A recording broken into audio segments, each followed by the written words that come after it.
All right, we're joined by Calvin head swim coach Dan Gelderloos, who is very wet after doing the victory douse into the pool. Your Calvin men are back on the podium as MIAA champs. Got to feel real good. Very special. I'm a little at a loss for words after all 3.5 days of this, so I apologize for being a little bit brief, but just so proud of the kids. So many special performances. Even just noticing tonight, seeing the seniors just racing for the finish line on their last races was just awesome. Just shows that they're doing this because it means something, and I think that it's just so cool for me to see. Yeah, and just mention the women. I mean, they took second, but boy, so many great races. Finished off the meet with a win in the 400 free relay, and it looks like you're going to be sending some kids on to nationals along with the guys. They swam a great meet, didn't they? Yeah, I think we really wanted to, double down on just trying to improve. And if you look back at last year, we brought in a couple, good kids, but it's mostly the same ladies that are significantly faster across the board. And that's what really feels good to see, is to make those kind of improvements. And they didn't hold back. And they're going to be well equipped at NCAAs.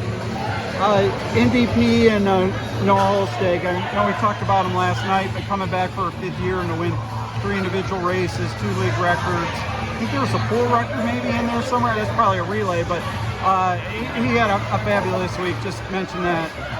Yeah, he was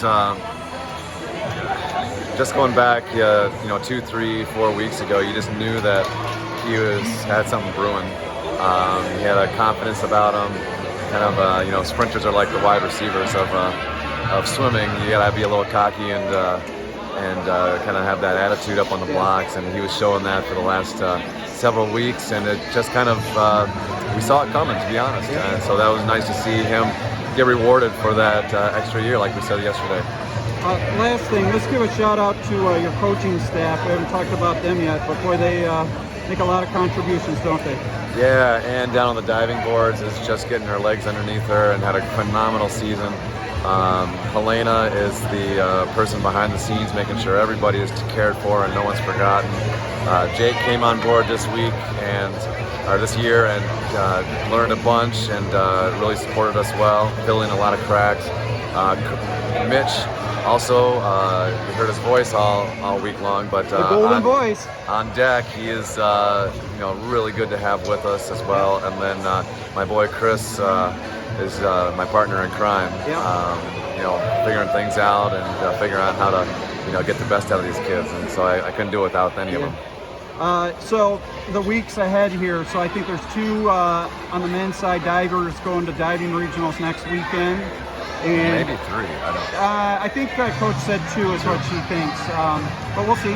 And then when do you find out? When the NCAA cut list, is that like a week and a half? That'll be this Thursday. Okay, so coming up. But we don't have anybody that's going to be waiting on the announcements. We're pretty solid in that department. So overall numbers are pretty good. Yeah, I think we have 5 or 6 ladies, and then maybe 8, 9 men, something along those lines. So a lot of combos for relays as well. Yeah. It's this is gonna be a year that we've got good problems to have. We have options, we have talent, we've got. We'll see what we can do, but we're also gonna have to be humble because we're gonna have a bullseye on our back. Absolutely. And so we're gonna have to handle that as well, which we'll have to prepare for. Well, congrats on the league championship. Just an amazing meet for both teams. And we'll look forward to following you over the next month or so as you get ready for nationals. Yeah, it's going to be fun. All right, very good. Thank you. Thanks, Jeff.